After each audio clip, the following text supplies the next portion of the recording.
So thanks for being here. I know it's hard to choose between what to go to. Good news is you'll get it on DVD and you can see any of the parts that you've missed from the other rooms. I want to begin with kind of a little introduction to the aspect of general management is a huge hot issue. There's a lot going on. Just you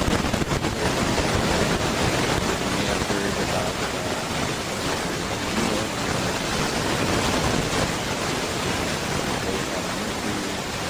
in their crosshairs to get out of the products,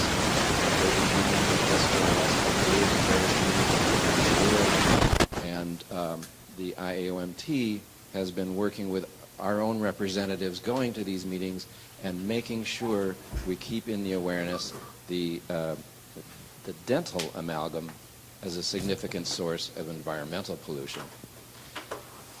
The FDA, the ADA and the FDI would like to get dental amalgam exempt from these treaties and from these regulations, and it's our efforts to try and make sure that does not happen. We've been joined by other groups like Charlie Brown and Consumers for Dental Health, Consumers for Dental Choice, rather, and others. There's an upcoming meeting in Nairobi, which we will be there in force. These activities of UNEP are strongly supported by our own State Department. And just this last week, President Obama, in his speech, I didn't hear it, but I heard that in there he mentioned a continued commitment to getting mercury out of the environment. So it's big, it's hot. The Environmental Committee of the IAOMT was formed about 22 years ago. It was formed from inspiration and guidance of our then Executive Director, Dr. Michael Ziff. If many of you are too new to the Academy to have known Michael Ziff, it's kind of too bad, but he was we considered him pretty much the soul of the Academy, and in a lot of ways he sort of still is. He continues to influence how we think and how we do things, and he certainly influenced me and everybody on the Environmental Committee. We were, I believe, the first organized group to really start to bring to light the problem of environmental pollution from dental amalgam mercury. And now this problem is being recognized worldwide, and I really think that we can give ourselves a lot of credit for being one of the movers of this issue starting many years ago.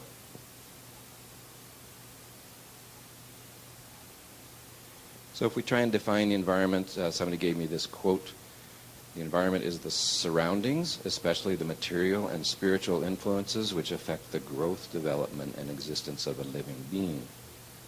It's a pretty nice and pretty broad definition. What I'm hoping you will learn today: why environmental science is important to the IAOMT mission. I'll get the hang of this button in just a minute. 4 avenues by which dentistry pollutes the environment. There may be more, but I'll talk about some main 4. We'll talk a little bit about the chemistry of mercury in the freshwater system. I will touch a little bit on the ADA position over the years and best management practices, their ideas of that, our ideas of that, and some preventive measures, what you, the dentist or dental staff, can do to help. Environmental science is our key to dental mercury policy changes. Environmental issues are why we have most mercury restrictions and bans. You may have heard Sweden has banned amalgam, this country has banned, this country is restricted. Why? It's because of the environmental grounds. They haven't done it because mercury is a terrible thing to have in the mouth, because that's a much harder thing to convince people of. It's been done on environmental grounds. They need to keep this stuff out of the environment, and they recognize dental as one of the major sources of mercury pollution. And it's important to realize that environmental groups have a tremendous networking and research history that we can work with as we deal with this problem. Sweden was the first to legislate dental mercury emissions, and we'll get into what that means in a little bit here. They enacted a law in 1979, but it wasn't implemented until 1985 that required best management practices, including amalgam separators, and that's a term that we will spend some time on in a minute here, and cleaning drain traps properly. Germany and Denmark also have compulsory amalgam separators for dental offices. And environmental science is also important to get public support and public awareness of this. There was a poll done in 2005 that said most Americans don't even know mercury is the main ingredient in dental amalgam. And I'm sorry to say, my experience is that that includes most physicians. And yet about half think that mercury pollution poses a serious problem in the environment. So there's a disconnect here. It's this out of sight, out of mind. Mercury usage as a whole has declined over the last 20 years, but that sort of proportionately leaves dentistry becoming a proportionately larger piece of the pie. So currently dentistry consumes about 14% of the domestic usage of mercury annually. And you can see other sources, switches and relays, lamps, batteries, measuring devices, thermostats. There's a push to get rid of mercury in all of these things. But and of course, we want to make sure that dentistry stays on the table when this is being discussed. There are currently over 1,000 tons of mercury in the mouths of Americans. That's more than half of all the mercury currently in use in the U.S. today, walking around in people's mouths. It's all right. Somebody else put that on the slide. I didn't do that.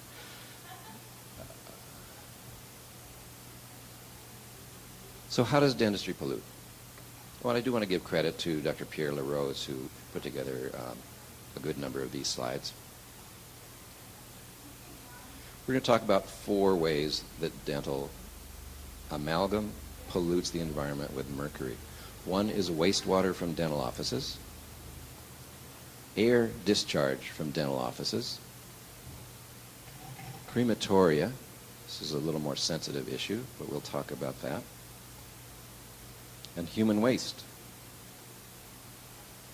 This is kind of a schematic of the aquatic cycle, and I won't dwell on this, but it's I don't even remember now where this diagram came from, but it's looking at, what happens when mercury gets dumped in. There's a sediment layer, there's phytoplankton, fish, bigger fish, etc., how this all goes. We'll talk a little bit about why this cycle is important to sort of understand. There's a concept called biological magnification, which means basically the older, larger fish higher on the food chain are going to have a much higher concentration of mercury than the original mercury that was deposited in the sediment layer. Microorganisms take up that's in the sediment layer. Microorganisms methylate that mercury and convert mercury to methylmercury, which is a much more highly toxic form. So although there is this concept of biological magnification just from the physics of the food chain, the higher up the food chain, the more concentrated the mercury in the fish. But because of methylation, that is increased by a huge factor of the level of methylmercury present in the foods, in the organisms higher up in the food chain, and the organisms that eat those fish, which of course includes us. This methylation happens aerobically or anaerobically, with or without enzymes. It occurs in that sediment layer or the slime layer that coats the outside of the fish. So although all mercury is toxic, methylmercury is even more highly toxic. And that's one of the big issues in the environment. If we look at the mercury in the water, and then magnified the mercury in the phytoplankton, vertebrates, fish eaters, there's a 5,000 time magnification. But if we look at the levels of methylmercury, there's an 85,000 times magnification through the ecosystem.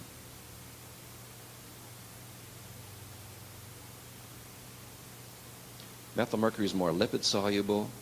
It accumulates in the brain quite easily because of that. Even though most of the mercury that's discharged into the ecosystem is mercuric salts or mercuric metals, 70% of the mercury found in the fish or in the ecosystem is actually methylmercury because of this methylation process. And this has led to this one statistic you may have heard before. If 1 pound of mercury, and if you've seen mercury in little vials, those of us old enough to remember what mercury looked like in the dental office, a little vial about that big is a pound of mercury. It's enough to contaminate a lake the size of 18 square miles to the point where there'd be a fish advisory and you would not be allowed to eat fish from that lake. Just gives a little visual of the extent of the damage that mercury can cause. All heavy metals are a problem, but they're not all the same in the environment. There are different sort of tolerated levels of different heavy metals based on their toxicity. So let's look at where mercury compares to that. The relative freshwater standard, which more or less means this is the maximum amount that can be allowed in freshwater and not considered terribly dangerous. Nickel, which we all know is pretty toxic, freshwater standard 88,000 parts per trillion. Chromium, lead, and so on, less than that. Cadmium, which less than that means, of course, more toxic. Cadmium, which we know to be highly toxic, only needs a level of 2,000 parts per trillion in water to be considered a hazard. Mercury, 12 parts per trillion. It's considered 166 times more toxic than its closest competitor, cadmium. So how does dentistry pollute? How does mercury from dentistry enter the environment? First one we'll talk about dental clinic wastewater. You all sort of know, here's a dental chair. You have things going on here which may involve placement of amalgam or removal of amalgam. And the waste of that is getting sucked into your high vacuum, going through your lines and down to where your vacuum system is, and it just then dumps that into the wastewater. If there's no interface here that's protecting that, all that mercury is going right down the drain into the wastewater system, into the wastewater treatment plant.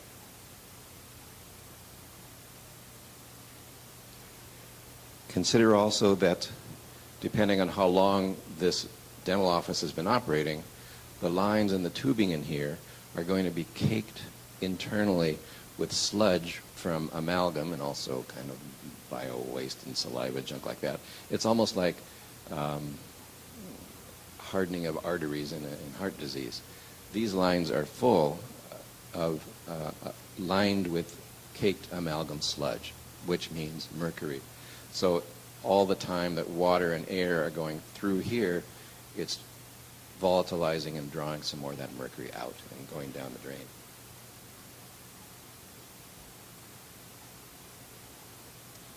Millions of amalgam fillings are placed and removed in dental offices every year.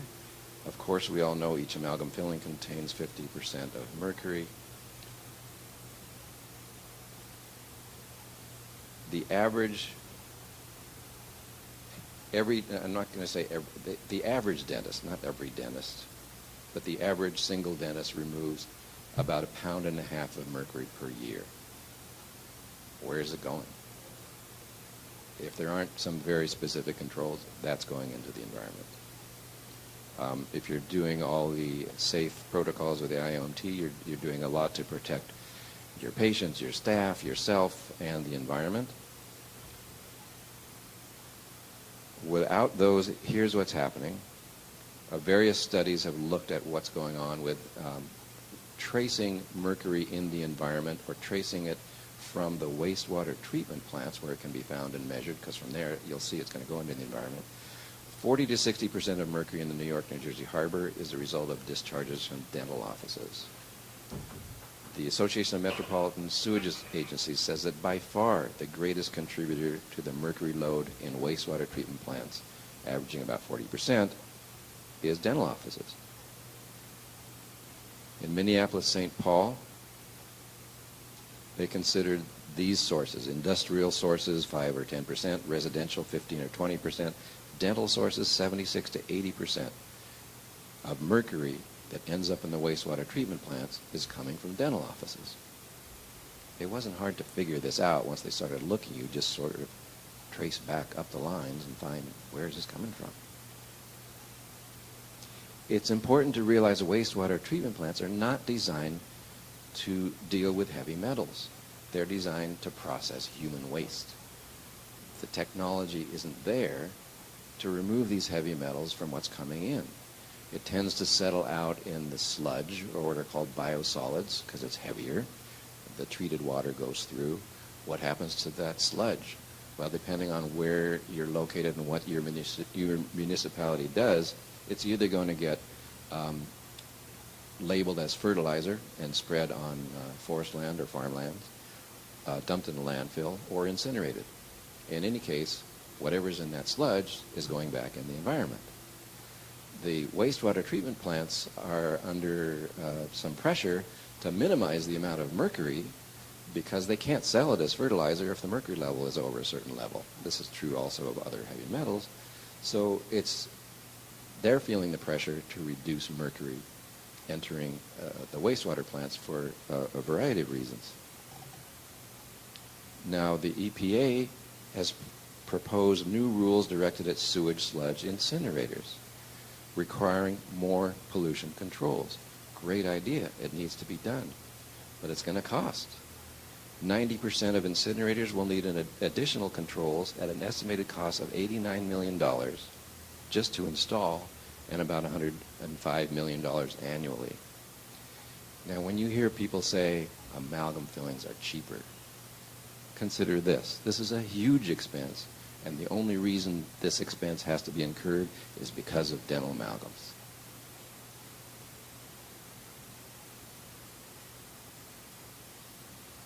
The ADA has had, let's say they've been less than enthusiastic about supporting the idea of dental amalgam being an environmental pollutant. There's been a lot of denial and a lot of stalling. They've gotten a little bit better now on their best management practices, but they're still not enthusiastically supporting the idea of amalgam separators. Let's take a look at what we think are important best management practices. Some of these are quite obvious, and yet many offices ignore one or many of these. Never put amalgam waste in the regular garbage. Never put amalgam in the red bag for infectious waste. Never rinse out the chairside traps or vacuum filters over the drains or sinks. Of course, you have to clean these things out. How do you do it? Rinse them out over a large tub or pan, and then take that water, suction it up with your vacuum unit so it will go through your your amalgam separator. Otherwise, this stuff's going to go down the drain. Does that make sense? Never flush any kind of amalgam waste down the drain. Never use a heating method to sterilize amalgam-containing materials. I know some offices, well, they'll have some contaminated this or that, and before they throw it away, they want to sterilize it and dump it in the autoclave first. Don't ever do that with anything that has amalgam. It's going to just volatilize that mercury vapor right into the office. X-ray solutions, they need to be neutralized prior to draining into the sewer, or have the acid X-ray waste products managed by a waste handler. the acidity of X-ray fluids will dissolve old amalgam in those lines and greatly increase the volatilization of mercury that's just sitting there and get that dumping into the waste system as well. Or, of course, even better for the environment is go digital. Don't use bleach to clean the suction lines. There are materials you can get that are approved cleaners that can clean your suction lines that don't increase the release of mercury vapor, and you need to know good and proper products to use. You can find these from your dental supplier. Just ask. Okay. Amalgam separators.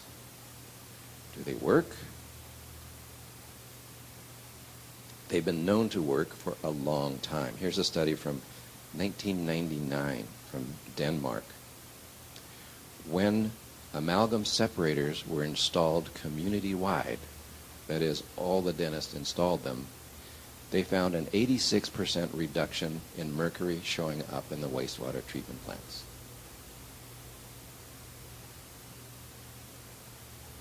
In Toronto, the 5th largest city in North America, since installation in 73% of dental offices at the time of this study, the reduction in the mercury in the sludge was 58%.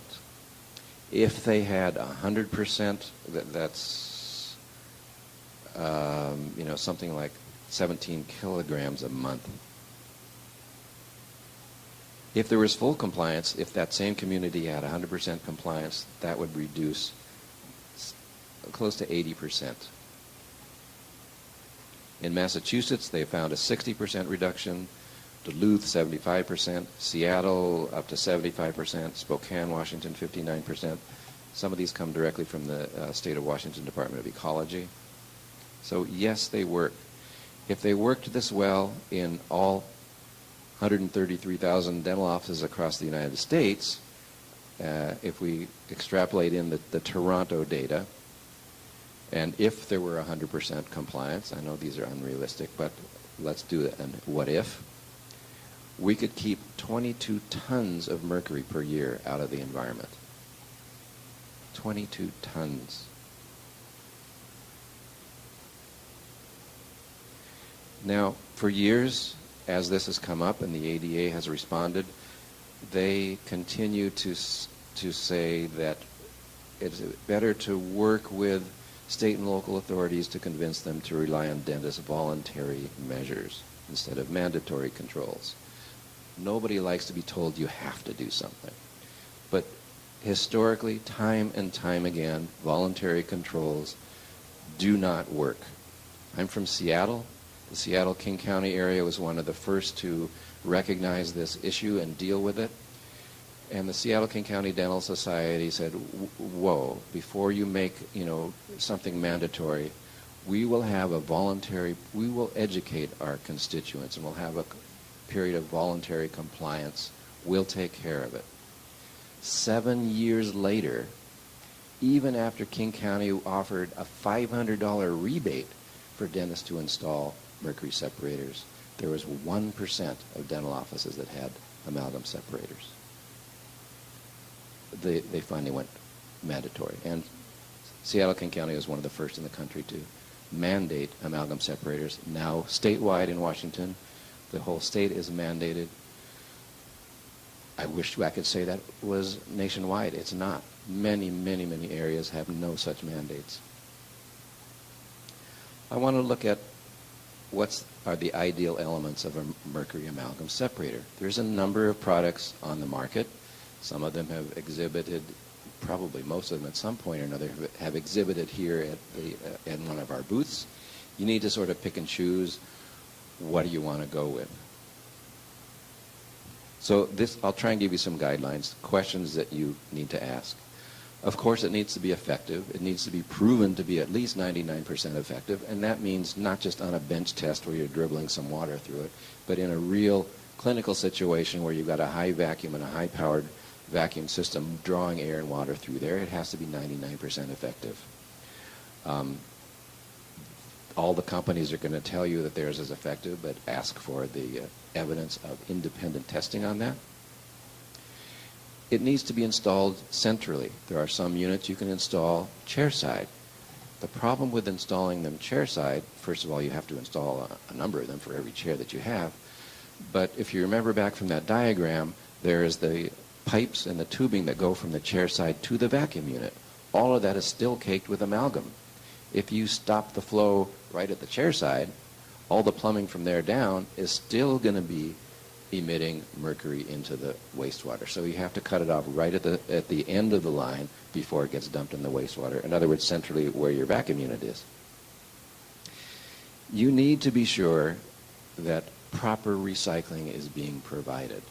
You don't know how to do this. You don't know what your state and local regulations are. You don't know what your liabilities are. Whoever sold you or sells you a mercury amalgam separator has to be the one to take care of proper recycling or disposal. And in some areas it is recycled, in some areas it is disposed of, buried. There are questions about which is really better for the environment, but in many ways it seems better to have it containerized and buried. Then it's out. It's not being recycled back to gold mining people that'll use it in gold mining and pollute the environment somewhere else. Ultimately, if it's not disposed of or recycled properly, you may be legally liable. And this has come back to bite some dental offices in the past. So know that it's being done properly and that you have a paper trail. You need to have written documentation of where this is going. Of course, you want it to be quiet. Most of them are. Some of the older units had centrifugal gizmos that made a lot of noise. Most of them don't have that anymore. You want a unit that has a hands-off operation. You want to be able to have it installed and more or less forget about it until it's time for it to be periodically serviced or the filters changed or however that system works. There are units out there that are fairly inexpensive but require you or someone from your staff to regularly go down to where this unit is, take it apart, decant off the water, and this is a messy, hazardous process. You're putting your staff in danger. It's probably not going to get done. They might do it for the first few weeks and then they'll forget about it and you'll forget about it and who cares? Not you guys, but many offices do. In my area in Seattle, there's one of this type of units. There's a lot of them that were bought because they were inexpensive and because a dentist can say, okay, you made me buy one, I bought one, here it is. After a few weeks with nobody servicing that, it's not working anymore. Nobody's policing that really.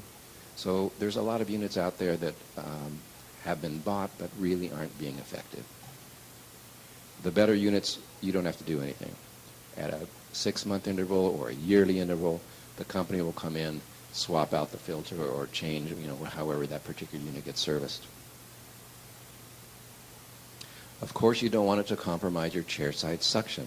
It's not easy to figure out technology to capture the mercury effectively and not slow down your suction power. But they figured it out, and the good companies do a good job of that.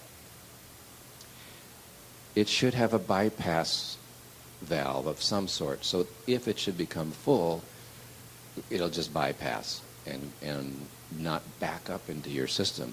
There have been units in the past where this has happened. It's backed up, it clogs. Now you've got this spillage somewhere in your office where your vacuum pump is that is very hazardous stuff, besides being pretty messy. When you look at the cost of a unit, and these are not that expensive, there's not a good excuse of not getting one just because of expense. But you do want to compare costs. You need to compare sort of the total cost maybe over a 5-year period, because there's going to be a cost of buying the unit, and then there's going to be a cost of yearly or so recycling cost. So what's it really going to cost over a 5-year period? Don't be too fooled about a real inexpensive upfront cost and, oh gee, now you're going to find out every time you recycle it's going to cost you an arm and a leg. And again, look for good contracts of how this is getting serviced and that you have a proper paper trail. There should be some more information on this on the website, or all of these slides are going to be available, of course, on the website as well. The ADA, I guess I meant to have this comment earlier. One of the things they used to say a lot is that, well, we're talking about amalgam sludge here. We're not talking about mercury, as if they're two completely different things, or, you know, the whole thing that dental mercury is somehow different.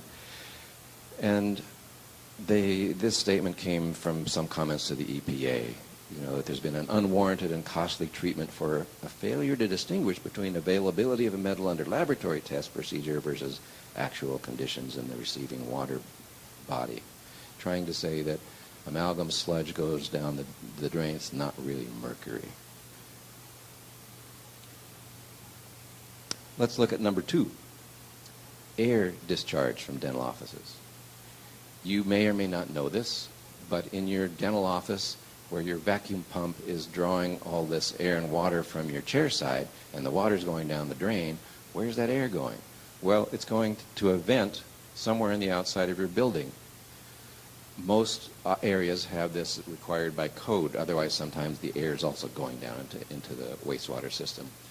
But this air, if you remember back how all this turbulent amalgam sludge is going through these tubings before it gets to the amalgam separator, that's likely to kick up a lot of mercury vapor in that air. A study was done, happens to be by me, in 1996, that looked at this and we measured the concentration of mercury vapor in the air coming out of these vents. And although it was a small number study, we found that this is loaded with mercury vapor. I found that sometimes these vents were venting out into the parking lot right where the patients walk by, getting out of their cars to go to the front door of the office. From the statistics of this study, if the total quantity of mercury released nationwide were extrapolated from what we found in our study, there'd be about a ton of mercury discharged into the air from dental offices every year. There is no technology right now to stop this. We don't have a way to put something on this vent to capture that. Nobody's figured that out yet, or nobody has considered that they need to figure that out, so there's no money going into developing a product. Next one is crematoria. Again, bit of a sensitive subject, but I'm sorry, when bodies are burned, a lot of mercury gets volatilized from amalgam fillings in the teeth. In Sweden, they've estimated that as much as 620 pounds of dental amalgam mercury are released into the atmosphere each year from cremation.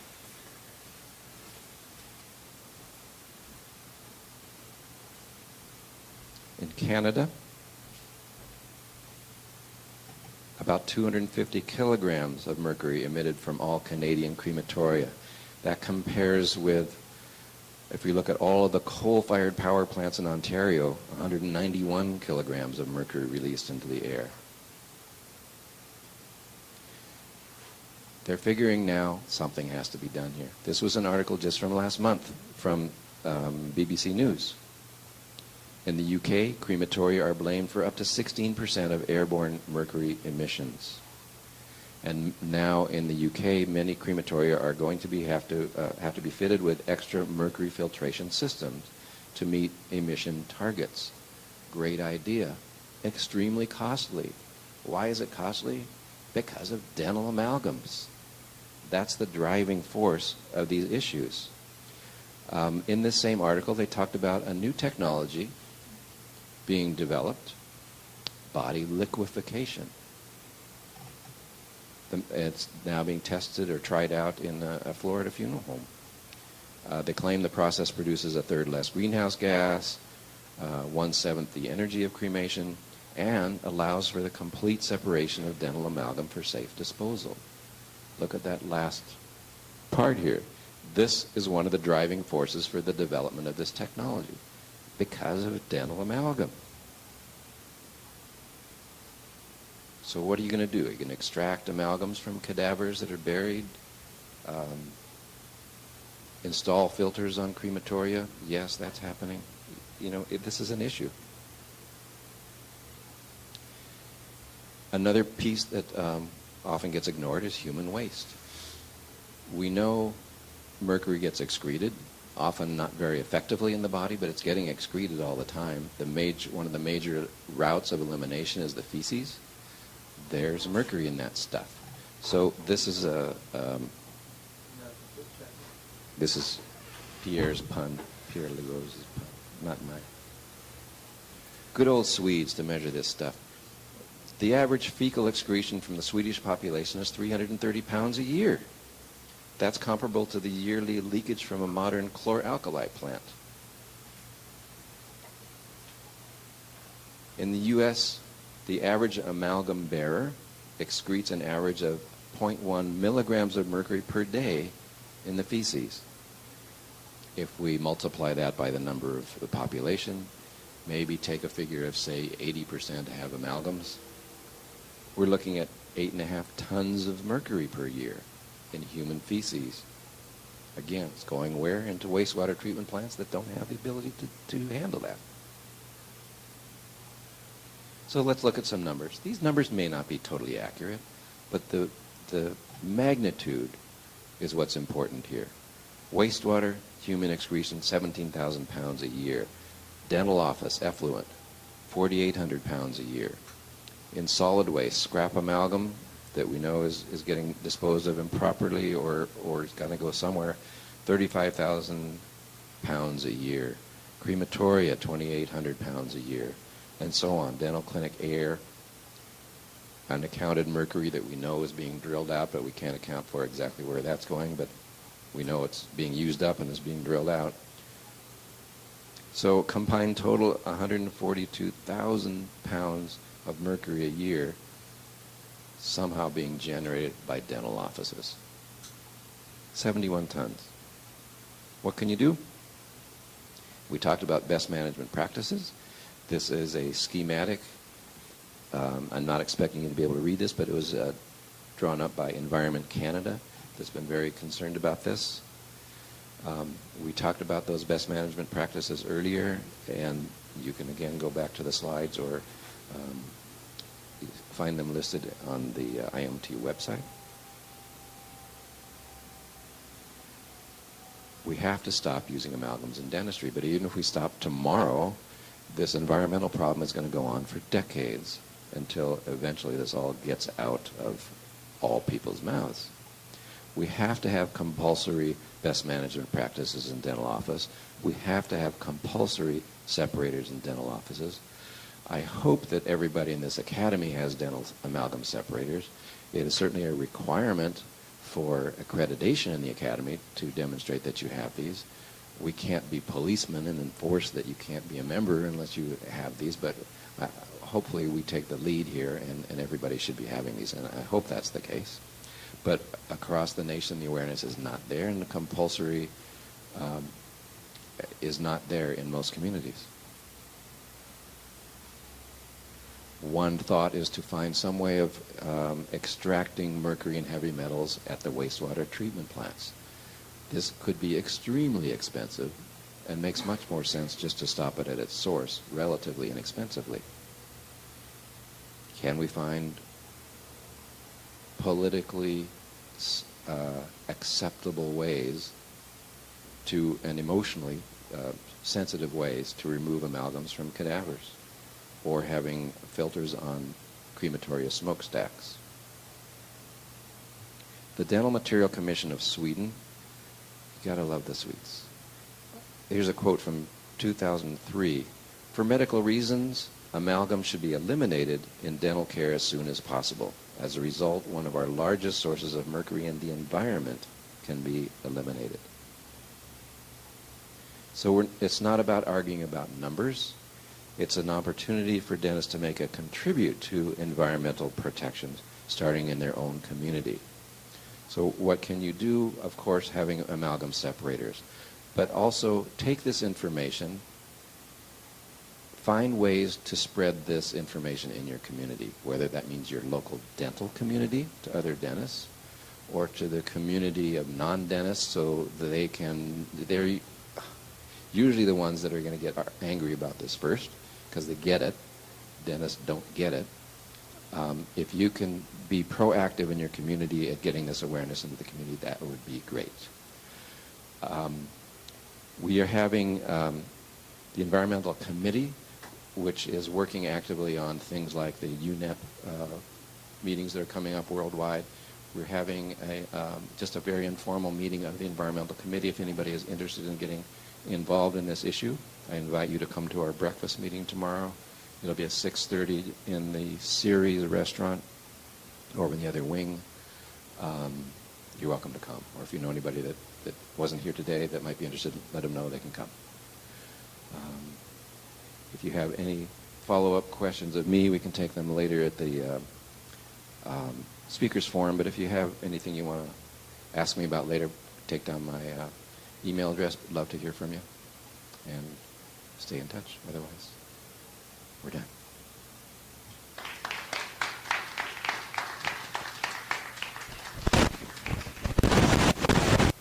Great presentation, Dr. Rubin. For the APD code, it's PR Paul Robert 1109 S Sam Albert PR 1109 SA. As he said, there's a speakers forum. It's held in Ballroom C, the main room we were just in. At 6 p.m. is a welcome reception, the Grand Ballroom E. Everybody's invited. Thank you.